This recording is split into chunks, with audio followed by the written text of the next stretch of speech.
Yeah, I know the meaning of rejection. I know the meaning of it. Oh, God. And everybody's calling up, asking about my weekend. Yeah, there was a big craft in the Potomac this weekend. There was a monstrous ship that pulled out of its berth, slid underneath the Wilson Bridge, and had motorists craning their heads in envy and awe as the good ship Grease hit the seas.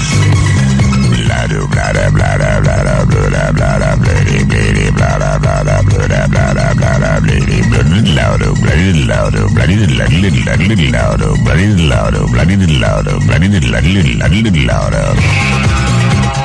57 feet of sleek fiberglass cutting through the water.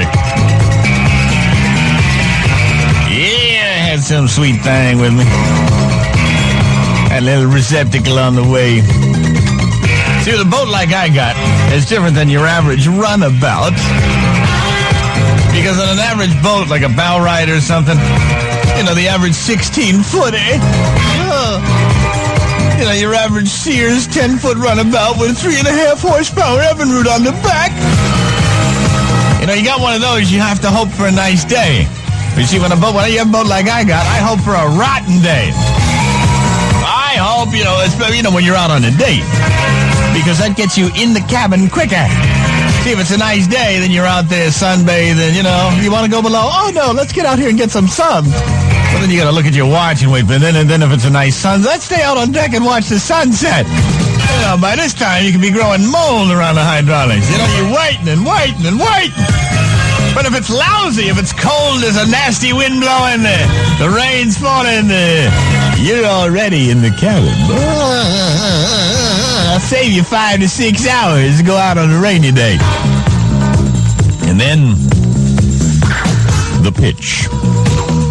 After a little food settles the stomach and calms the nerves, a couple of bone-dry martinis. I always look over and say, you know, when you look out the window this way, all you can see is the woods. I mean, you know, it's hard to believe that we're only 10, 15 minutes from D.C. Because when you look around, you don't see anything except the trees.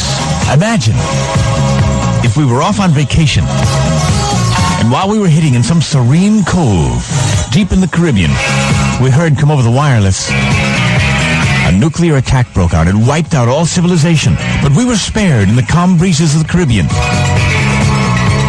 Knowing we'd never be able to get back to a port to refuel, we'd have to live right in here forever.